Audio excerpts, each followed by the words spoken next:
What if using ChatGPT every day is making you dumber? Today, I'm talking with Paul Truax, founder of Cognify Learning Company, about an MIT study suggesting that outsourcing our thinking to an AI might actually dull our brains. But Paul argues the opposite, that if we use AI right, it can unlock a new age of human curiosity and creativity.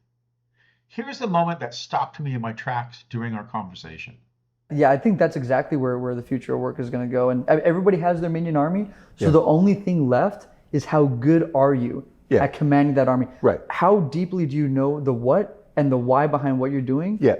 Why should we do this? And more importantly, why should we not do something else? Right. Critical thinking is brought to the forefront now in this future.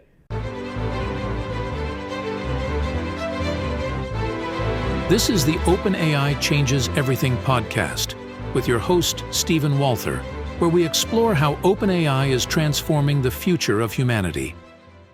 Hey everyone, welcome to the show. I am so excited today to have Paul Truax with me, and he is the CEO and founder of Cognify Learning Solutions. Did I get that right? Cognify Learning Company. Okay, all right, you corrected it. That's good enough. All right. and his company specializes, well, now you're taking a new direction, which I'm going to be excited about talking about, focusing on lifelong learning. Right. And I think it's a really interesting subject area because it's, now we have tools like ChatGPT, which can give instant answers to everything. And my understanding is you're investigating how you can create a product that allows people not only to get answers to questions, but also to learn, to be able to do. That's a really exciting topic, which I hope we get into. I wanted to start though, because I think I wanted to discuss the MIT study that came out not too long ago, I think within the year, about showing that maybe ChatGPT is making all of us dumber. And I'm curious what you think about it. And maybe you could start by just telling us about that study. For people that don't know, this study came out from MIT back in June, and the report said that for the course of 4 months they were doing some tests on obviously we all know that AI technology is going to transform the world for the better. I'm a big proponent of that, but are there any cognitive costs to kind of outsourcing your thinking to a model? Because if the model can think very quickly and provide great answers, it stands to reason that some people are going to take that too far and kind of degrade their own thinking and just have the model think for them. So they wanted to kind of talk about what that does to the brain on a scientific level. And what they found out was over the course of 4 months, they had 3 different groups of people. On one side, you had people that had no tools when it came to writing an essay. So no tools at all, no assistance.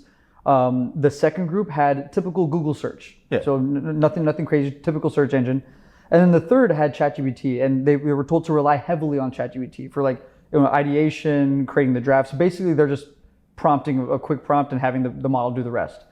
And they noticed that in the group that had no tools at all, their the frontal parietal part of their brain was activated a lot more. It was a lot more activated than people that just used an AI for that endeavor. So you got to think about the frontal cortex of the brain.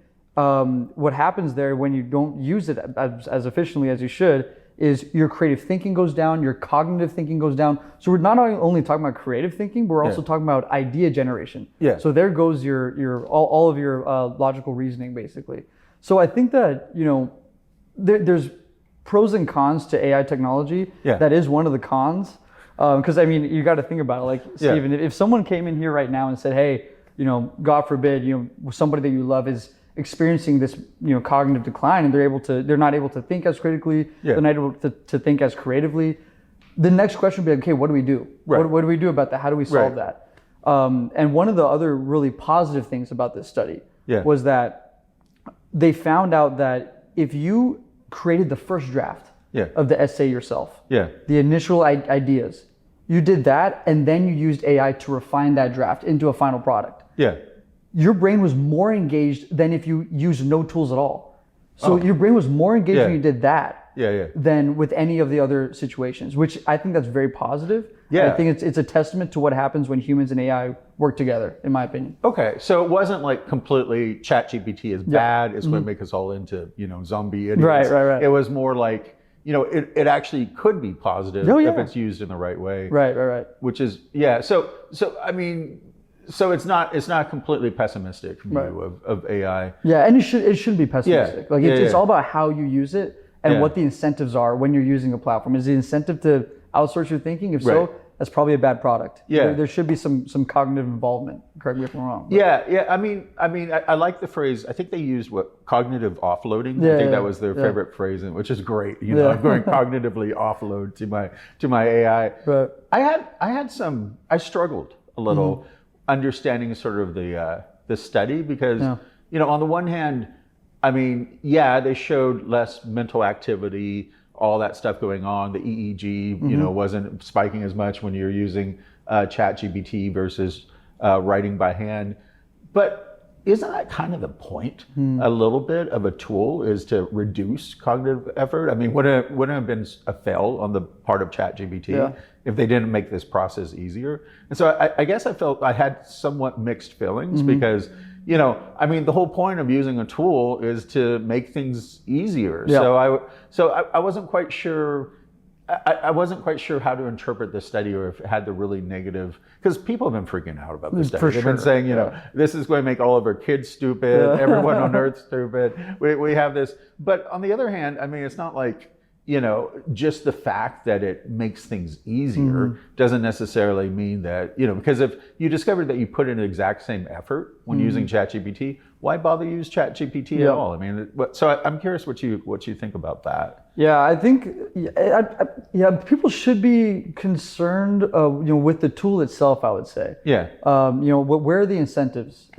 So I don't think that ChatGPT is making us dumber necessarily, and I think that the AI technology should make things easier, and it is. Yeah. When I worked at EY as a tax accountant there, and it was a great experience. I had a great time. I learned a lot. Yeah. But most of the day. Yeah.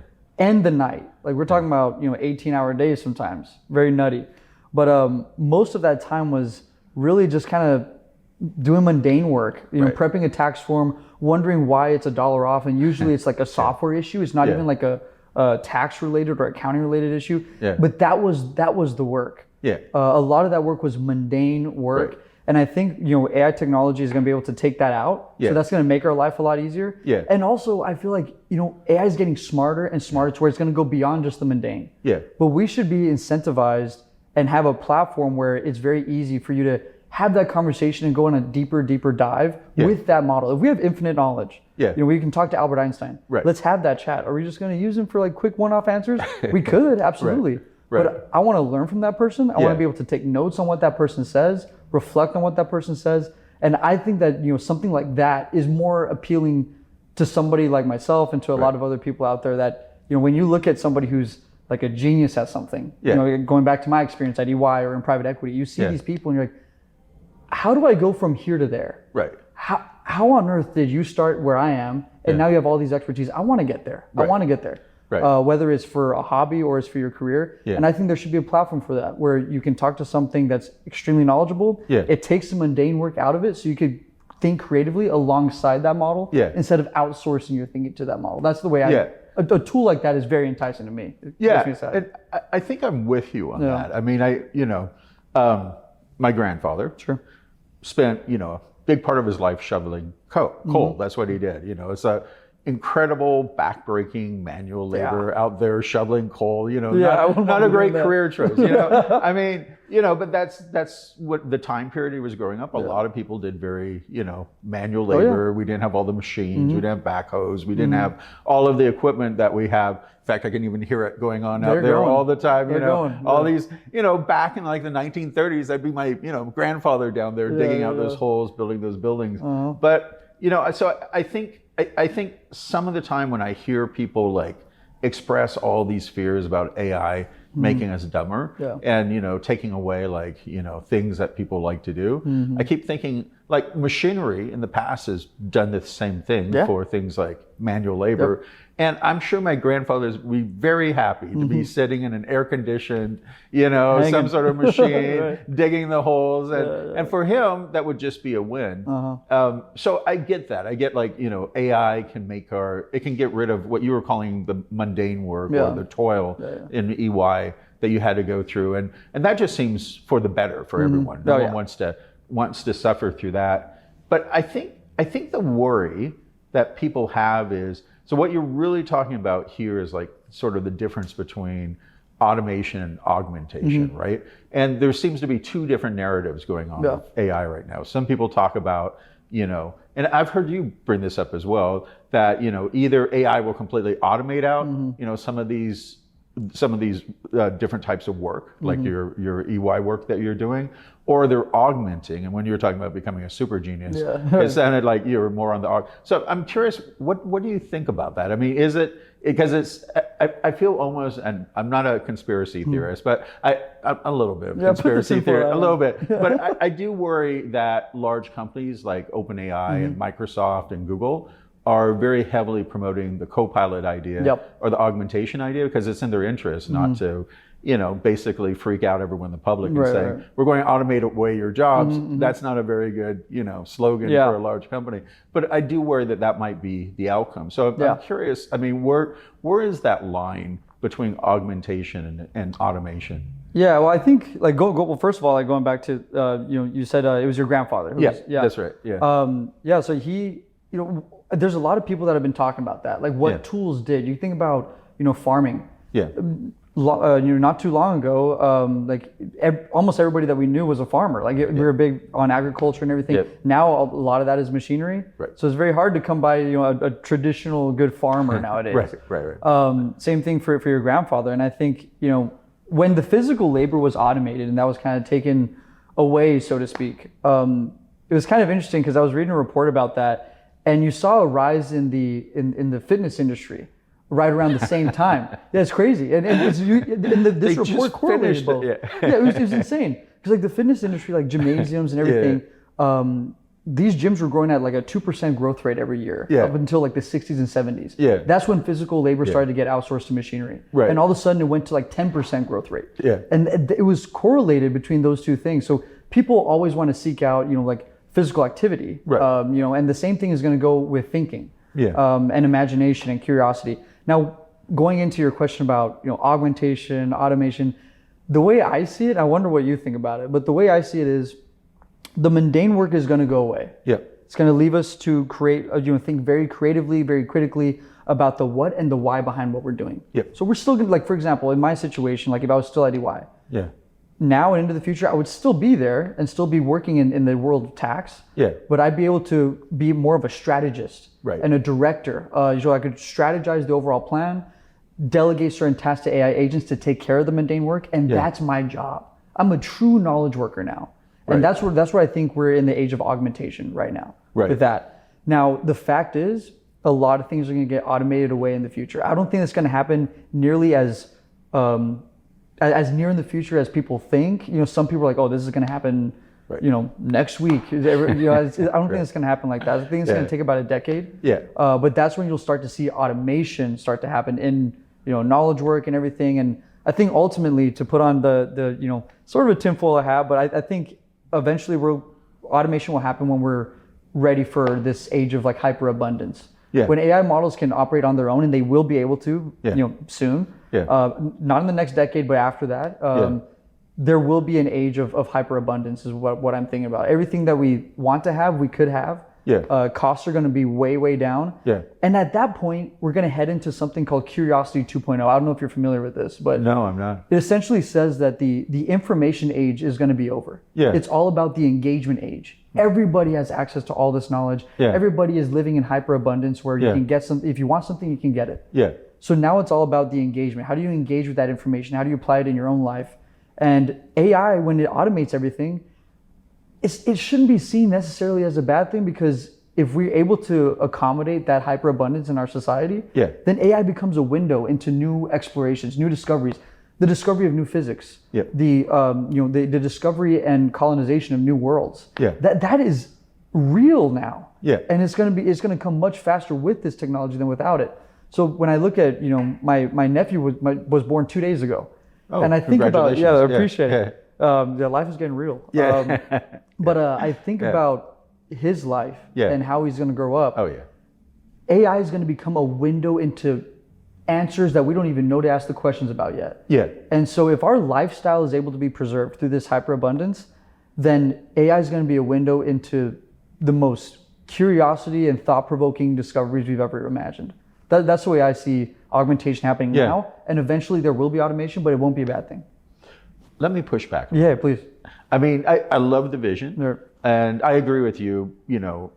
Technology revolutions always take much longer than you think. Yeah. I still remember I was at MIT when the internet was first, World Wide Web, everyone was talking.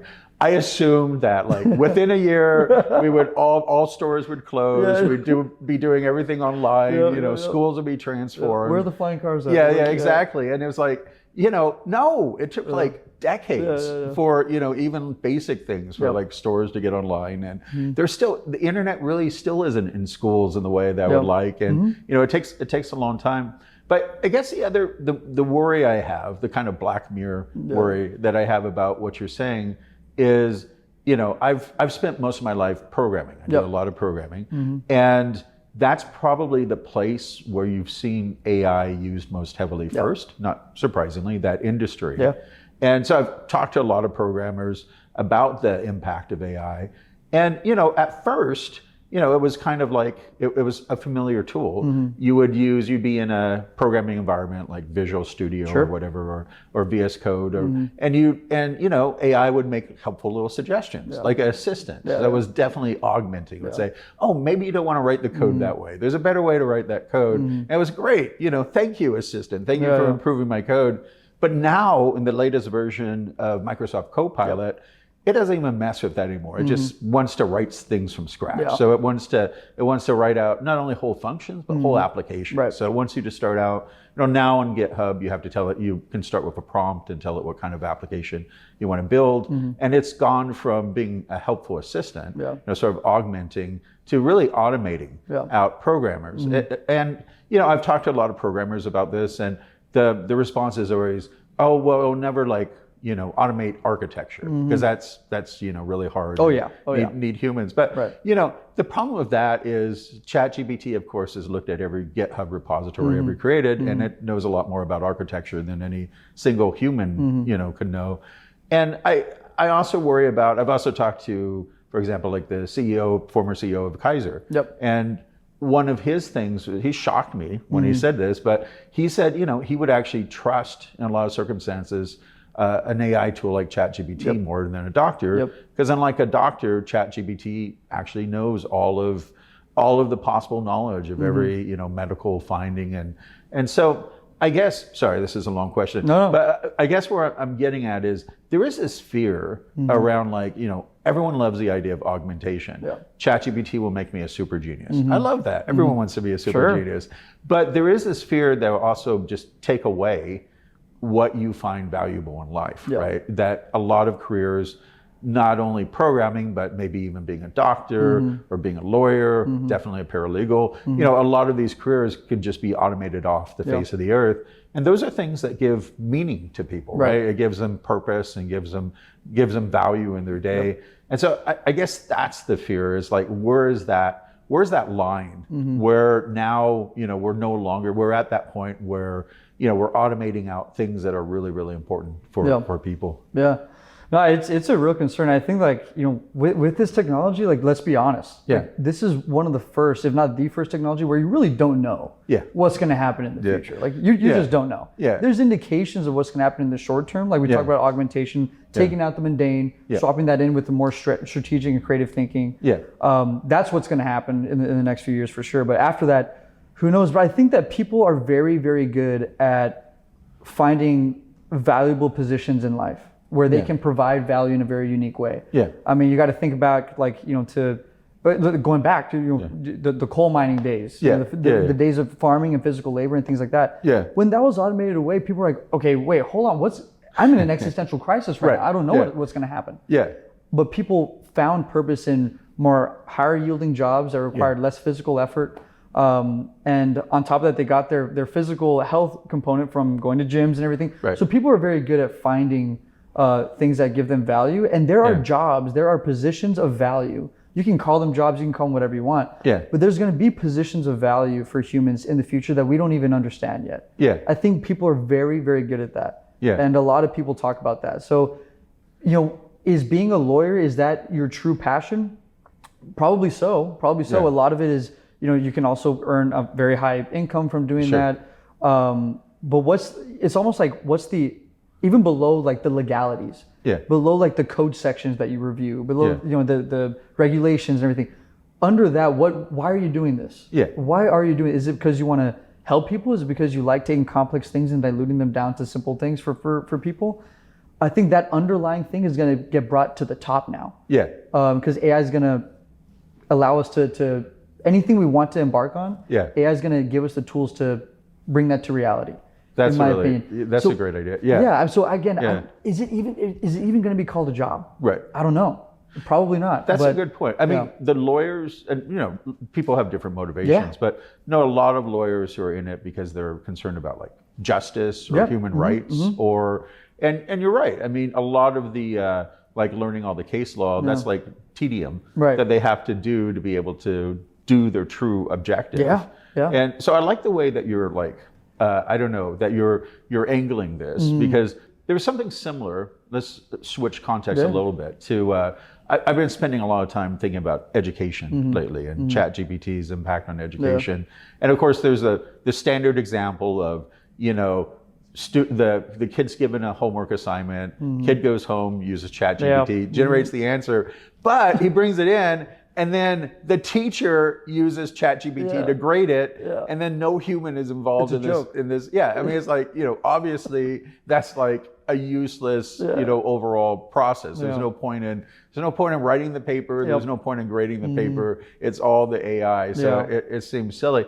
But I like where you're going with this, because I think what it forces us to do once we start having these conversations about like lifelong learning and ChatGPT is start thinking about, well, really, why are we having, the kid write the paper in the first place? It's not just to string together letters on a page. It's not, it's like, and so I guess I'm curious about what you think about that. I mean, do you think, so I find this idea super interesting, but maybe it's just a matter of like changing perspectives and shifting to a higher level kind of understanding of the activities that we're doing. Do you think that's true for things like education as well? Or? Yeah, I mean that was when there was a few instances that made the news where it was like that. I was like, I used ChatGPT to create this, but my professor used ChatGPT to create. So what are we doing here? What are we doing here? I think that's kind of tied to the traditional way that education is currently working. You take a test, the teacher grades it. But again, you got to think about the incentives here.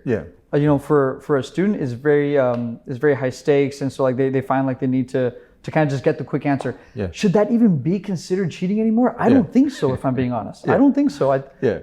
And for the professor, sometimes there's some professors who are dealing with 1,000 students, and they have themselves and maybe like 2 or 3 TAs, maybe. The incentive is, I gotta offload some of this. And the tool's right there. And so I don't think that they're evil for doing this. I don't think they're bad for doing this. I think just the incentive structure is not great. In my perfect world, if in my perfect world, the way education would work, if it was my thing, it would be presentation based. Give a and you can use any tool you want. Hell, I'll cover the subscription for it. I will cover the subscription for that AI tool that you use. But at the end of the day, I want you to give a presentation. Let me see talk about the tools you use. Like they can say, okay, I used, Cognify for research, and I used, Canva and Gamma for the presentation. And then I used some Claude Code to come up with like the simulation that you guys can interact with. That's cool. And that is what the future is going to be like. So I think that education, it's not going to go away at all, but it does need to change. And if it doesn't change, and some educational institutions are very bureaucratic, unfortunately. It's not their fault, it's just the way it is. Conservative. Right. But it's you got to change to where you teach students how to use the technology in a practical way, and then you allow them to give presentations with their own thoughts. They used AI, they collaborated with AI to generate that presentation and the material and the findings. Now talk about it, and let us ask you questions about it. that is a no BS way to be, okay, what do you think about this topic? What did you use to create it? Yeah. And I think that's very beautiful. And on top of that, a little side thing, as I'm thinking about this, it also helps with communication skills as well. Oh, yeah. You know, and we need that post COVID pandemic. That was about 2 years of like no communication. Yeah. So your thoughts are engaged. Right. You've seen from that MIT study how when you come up with the initial ideation and then you use AI to help you formulate those thoughts and finalize that, your brain is very, very activated, and you're presenting, you're building communication skills. I think that is huge. Yeah. That's the way education should work in my view. But hey, when it comes to the AI tools, any subscription you want, again, this is in my world, any subscription that kid wants, you got it. I think that's how it should work. No, that makes a lot of sense to me. I mean, because I think back to, when the internet first came out, there were a lot of fears, is this going to destroy education, all of that. And it would be crazy today to tell like a high school student, nope, you can't we've banned the internet. You can't research your paper using Google, because it's like, it'd be like telling everyone to turn off all the electricity in their house to do a homework assignment. I mean, it's just like, well, that's sort of background, stuff now. And I like the way that you're talking about really education has to transform to focus more on, sort of live presentation, because that's the situation really where the rubber hits the road, where the child either understands it or not. And I'm assuming, we'll start talking about Cognify in a moment, but I'm assuming, that's true for grown-ups too, and for in the environment, that at some point you have to actually make sure that the person understands and is able to deliver that information in a live environment, or what's the point? Otherwise, again, that loop of, kid using ChatGPT to do the assignment and the teacher grading it. We don't care if the robots understand everything. At the end of the day, we need humans to understand some of this as well. So, it kind of goes back into like what you were talking about, like with augmentation, automation. We talked about what the far future is going to look like, and it's very hopeful in my view. But the fact is, what our kids are going to be doing, and even our kids' kids are going to be doing, is everybody is now a director. Everybody is now a strategist. Where from day one, if I started EY today or a few years from now, they're going to be like, okay, you have agents to do the work. So how good are you at commanding them to do that work? What's the result? And that's all about asking the right question. That goes into, for example, like that whole Curiosity 2.0 thing. It's not really about, I mean, obviously you need to, gather knowledge and accrue that, but it's about, okay, how good are you at asking the next question? How good are you at asking the follow-up question? How many people out there ask, and I've been doing this a lot, is a good prompting practice with AI. You kind of do some research and then you ask the AI, okay, what spots am I missing here? And it'll bring up things that you didn't even think about. And it's all about how good are you at strategizing and commanding and directing these agents. And doing education like that, where you use the tools, create an end product, and then talk about that end product, that it goes directly in line with what the future of work is going to be now and into the future. No, I mean, what does the future look like when everyone has their own robot minion army and they're able to, and I think you're right. I mean, one of the things, I've noticed, I've worked in a lot of big companies like Microsoft and Indeed, and oftentimes directors or VPs that I work with, they don't have a technology background, but they're very good at sort of directing things. I mean, they're directors, but they're at directing, but at sort of managing people, even when they don't have the same skill sets as all of the people who work in the organizations. I mean, a director has to work with UX people and, all sorts of different job functions, data analysts, all these different things, marketing people, with all these different skills. And a good manager, again, doesn't need to be in the weeds, but they need to be able to have enough sort of like critical thinking ability and where they can guide all these different, people who are working for them. So I think what I'm hearing you say, and correct me if I'm wrong, but that's probably the way that just about everyone, there's not going to be the same sort of entry-level jobs in the future. People aren't going to become like marketing people. It's more like people will immediately take on more of a management position because they have their robot minion army and they have to start working with it immediately and guiding it. Is that a good way of thinking of it? Yeah, it is. And how exciting is that? To where you show up and it's not I mean, there's some reps that you need to do. In an entry level position. But the fact that you can walk in and if you know the technology and you know how to command effectively, Yeah. From day one, as a staff one at EY, all the way up to the C-suite, but as a staff one, boom, you're a commander now. Right. You're a director. Right. Having that power is, one, it makes the job more entertaining, first and foremost. Yeah. You're not this cog in a machine anymore. Yeah. You're very, very valued. And I think that's exactly where the future of work is going to go. And everybody has their minion army. So the only thing left is how good are you at commanding that army? Right. How deeply do you know the what and the why behind what you're doing? Yeah. Why should we do this? And more importantly, why should we not do something else? Right. Critical thinking is brought to the forefront now in this future. That is so and awesome. Human values, right? And human, because exactly. you have to be the person making the decision at the end of the day, what's worthwhile to do. Yep. And what's also sort of wrong to do, not only, sort of like from a strategic point of view, but even possibly ethically wrong. Yeah. So I think what I'm understanding you to say is that humans are still going to be very important because we'll still have to be the ones who create the values and make the decisions about what's important for our robot minion armies to do. At the end of the day, we're the people who are like preventing robots from turning us all into paper clips. Yeah, we don't want that. Got you on record saying that we don't want to be. We do not want that. Awesome. Yeah. Well, okay. So I guess I want to ask about the product that you're working on. Sure. I know I was part of your beta program. Thank you for inviting me. That was a lot of fun. I love playing with new products. Yeah. Very nice interface, by the way. Very easy to use. Love the product. Do you want to start by like describing what it does, and then we could talk about how it sort of fits into what we're talking about around lifelong learning and automation? For sure. Well, I think the thought is that with this platform, we wanted it to be a knowledge engine and a curiosity engine instead of just another answering machine. Yeah. And for me, there's a lot of people that are able to just skim something and just become an expert at that thing just from skimming. They don't take any notes. They don't test themselves. And that's great. But for me, I'm not that type of guy. I'm not that type of guy, and I don't think a lot of people are. Right. It's actually been confusing how some people are able to do that. Yeah. So what we noticed was, when we saw this in our higher education platform, is that people kept wanting to be able to take notes on the platform as if it was a Google Doc. Yeah. Like they're like, I'm an annotator. I need to have my own thoughts, and not everything has to be a follow-up question. What if I would just want to reflect? But go ahead. Yeah. Sorry. Just want to clarify. So you had, because I know you were originally working with universities and helping sort of like professors and students learn by.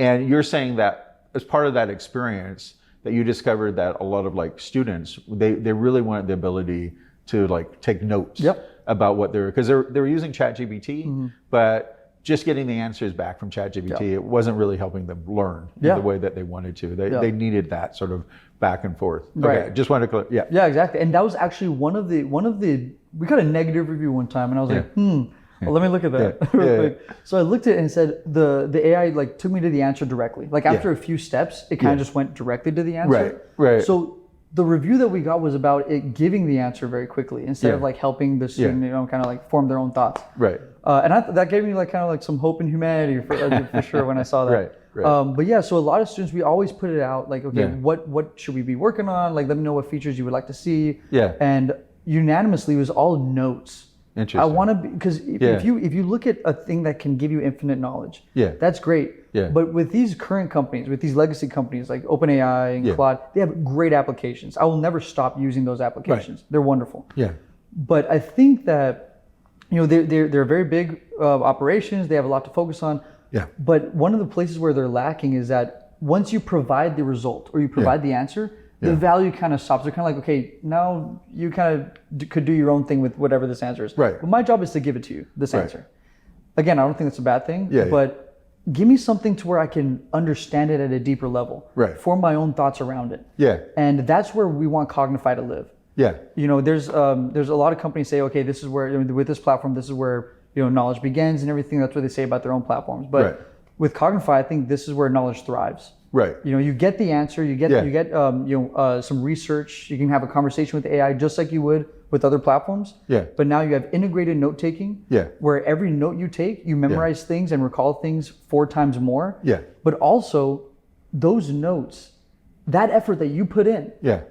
you're remembering it for the long term, but the model is also remembering it. Yeah. Because the model has that context. So it'll bring up like, hey, Steven, you actually mentioned this about another thing about 4 months ago. You wrote the same thing. Yeah.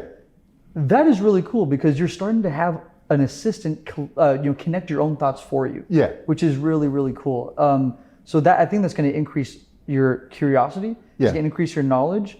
Every learning tool that we incorporate into the platform to help you learn things for the longer term has a productivity take on it.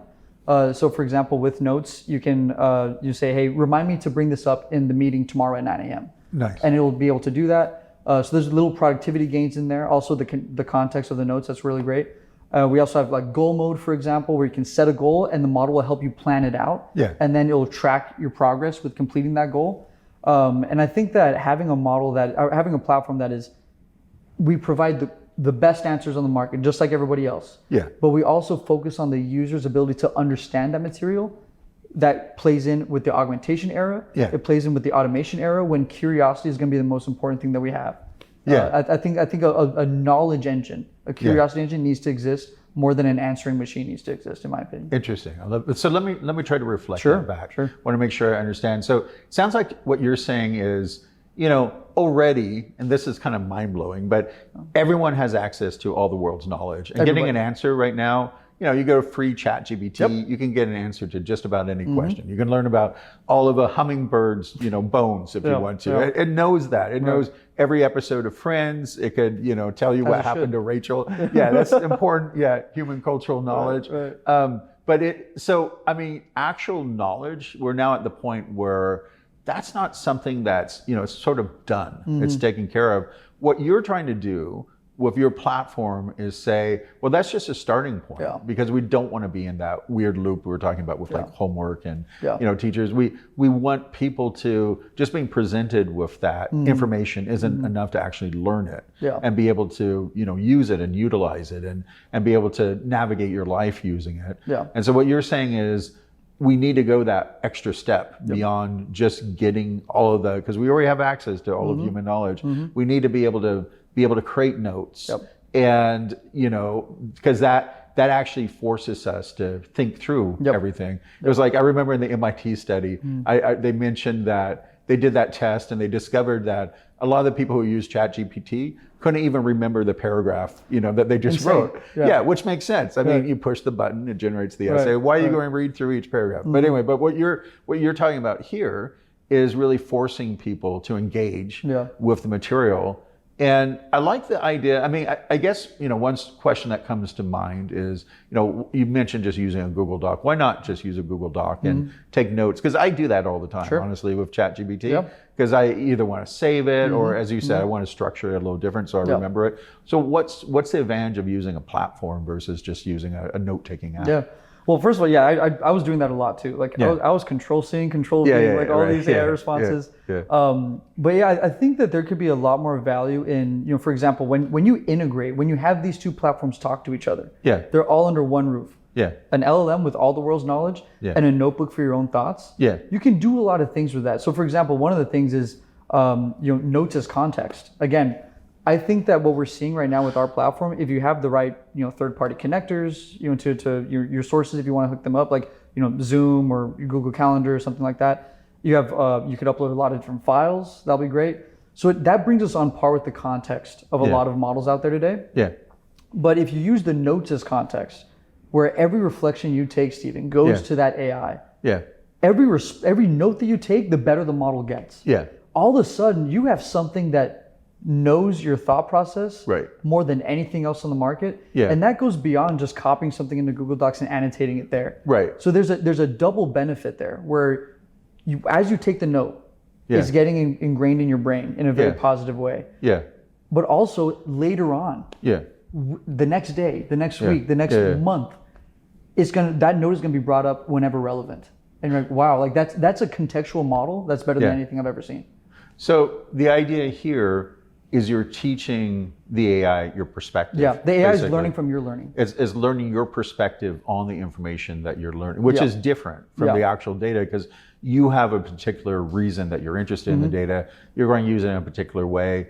And so your way of understanding, sort of the knowledge is important. Yeah. It's important to you, but it's also important for understanding future sort of ways that you interact with knowledge. Oh yeah, yeah, absolutely. Yeah, and I think that that's very, very positive. And also at the same time, we don't want to have something where you can't see major productivity gains in the platform. I think it needs to help you get work done quicker, more efficiently. Yeah. And so that's why there's things like, for example, like goal mode, where you can say, hey, I want this to be the end result. Right. I want, and we have this in one of our videos where, this girl's typing where she's like, okay, I have a meeting in 1 hour. Right. I need to prepare for that. We're not really prepared for it. Yeah. What should I do? And it'll lay out the steps and help guide you through those steps. Yeah. So I think that, you see a lot of platforms like, I think this is very positive, by the way, that ChatGPT came out with study mode. I think it's pretty cool. Yeah. But if the productivity gains are not there, then the incentive to learn just for the sake of learning is not there for the masses. But if you're able to have a platform where you recall things better and you experience great productivity gains, that is huge. That is a very valuable platform, in my opinion. So I'm trying to understand. So who's your target audience for this? Who are you? Is this for like business professionals? Is it for people who are like, I don't know, who have personal goals around learning things? Is it education? What's kind of like the main sort of use case that you're imagining for this? Yeah, our target market right now, like our target audience to start, are going to be entry and non-entry professionals in very high learning curve environments. Okay. So accounting, finance, consulting, healthcare, spots like that. Yeah. Because when you get in there, there's a lot you have to learn, and you have about a few months, at least now. Now it might be even shorter. Yeah. To show your worth and be like, okay, I can show that I can take in knowledge and apply it very effectively. I see. Okay. Those are the people that we're going for. For example, when I was at EY, a lot of stuff to learn in a very short amount of time. Right. Private equity, it was even more so. Right. So that's who we're targeting, and I think that that is our initial entry point. Those are kind of like our ink spots on the map. Yeah. But as these ink spots get bigger and bigger through, people are using this platform, like, this is great. Like, the more I learn, the more productive I get, the better the model gets. It's a really great win-win. Yeah. I think eventually we'll expand to the general public. Yeah. And again, you see what society is going to be like in this age of augmentation, ultimately this age of automation. Yeah. Being knowledgeable about the ever-changing world around you is going to be extremely, extremely important. So we have our entry points who we're targeting, and we're targeting them very effectively. But I do see this being people's main driver for learning new things in any industry you want. You can be a student, you can be a worker, you can be a hobbyist. Yeah. And Cognify is where you go for research. So how are you going to measure success? How do you know that it's working? How do you know that the product's actually, improving people's ability to learn? Yeah, well, I think Jack Dorsey of Twitter, I remember one of the main things he said was that his team didn't pay attention to the data right from the start. Right. Kind of vibed it a little bit. People are active, they're active on it, so that's all we care about. Right. So we have our metrics. We have our metrics for sure. We want to see people on the platform more than any other platform, which is going to be great. And I think that's going to happen. I really think that's going to happen drastically. I mean, we saw that in higher education, and I will be clear, our platform is still very equipped for higher education. We're still in higher education. Right. But you saw like our usage rates skyrocket. Usually people are on ChatGPT and Claude for about 6 to 7 minutes. Right. On our platform, it was more like 14 to 17 minutes. Okay. Which I think was really awesome. Yeah. So that's something that we're looking at. We're looking at user growth in the beginning. Yeah. I believe that strong revenue is going to come in 2026, which is going to be great. But right now, we have an amazing free tier. Get in there, try it out. And see where your thoughts take you. So that's how we measure success in user growth, time on the platform, and after every response you can rate it. You can make I like this response, I didn't like this response, or I like this experience, I didn't like this experience. I think that's really important to pay attention to the customer like that. So customer engagement is going to be huge. It would be really cool if you had a way to like measure whether people are actually learning or not. Yeah. I mean, actually within the platform. I mean, it would be.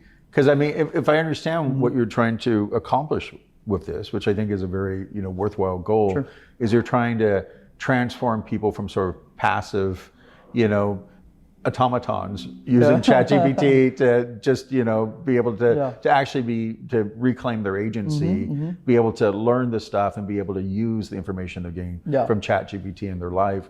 And I guess I'm struggling in my mind of like figuring out well, how do we know if we're being successful there? How do we know we've actually allowed people to now, just be sort of passive, recipients of data coming in from ChatGPT? How can we make sure that they're actually like learning this stuff and that it's enhancing their life?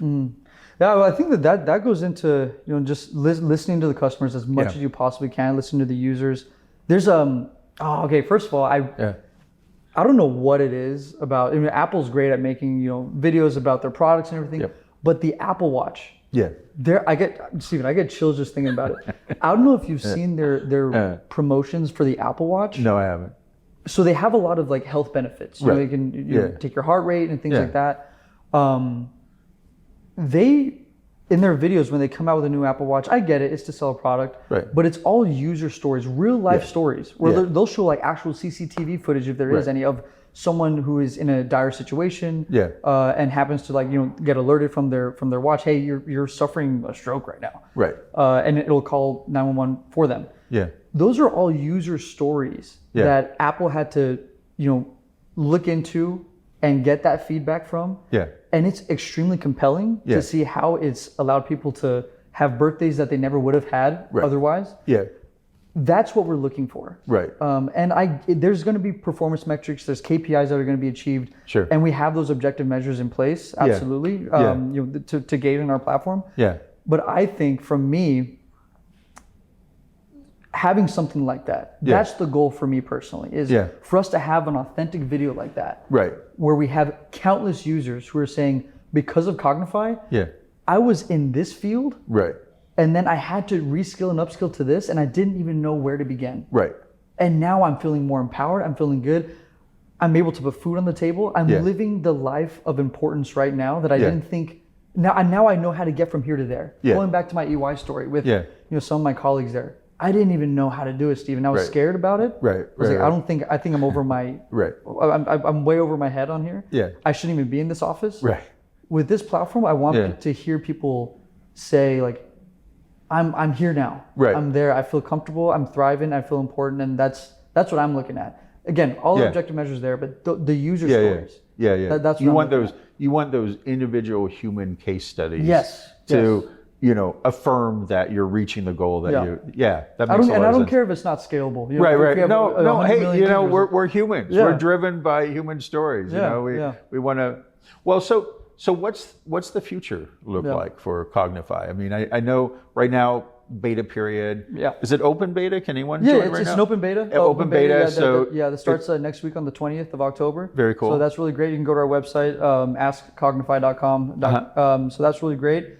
But first of all, big thanks to using the alpha. The alpha was a first draft. It was crazy. I kind of got reminded of Reid Hoffman. He said, if you're not embarrassed by your first draft, then you release too late.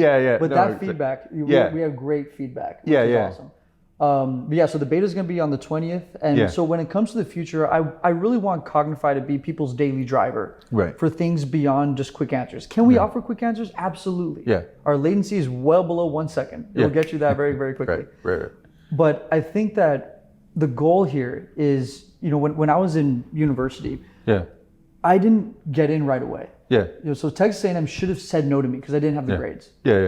So when they sent me the acceptance letter, there was a second letter in there that said, hey, you need to come in for 5 weeks before the first semester to take some classes to prove to us what we think you can do. Objectively, you're not there. But we're going to say yes to you anyway. And that importance was that incentive for me to really pull through for this university, because they stuck their neck out for me. I fell in love with learning because of that. And I think it was almost like divine intervention, because I didn't care about curiosity or anything like that before. But then I'm like, this goes beyond just studying accounting.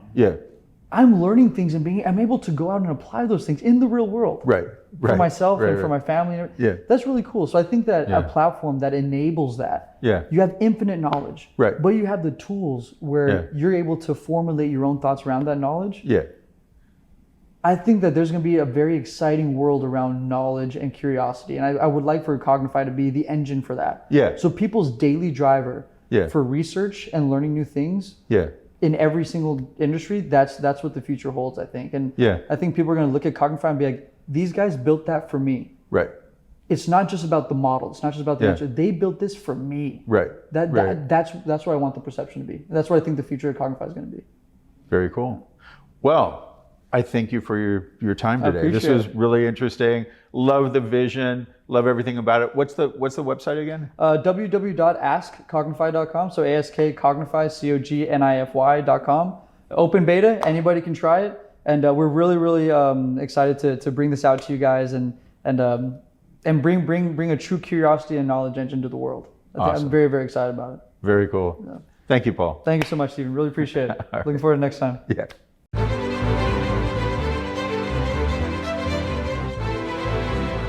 Thank you for joining us for the OpenAI Changes Everything podcast, where we explore how OpenAI is transforming the future of humanity. Please remember to subscribe to ensure that you receive future episodes.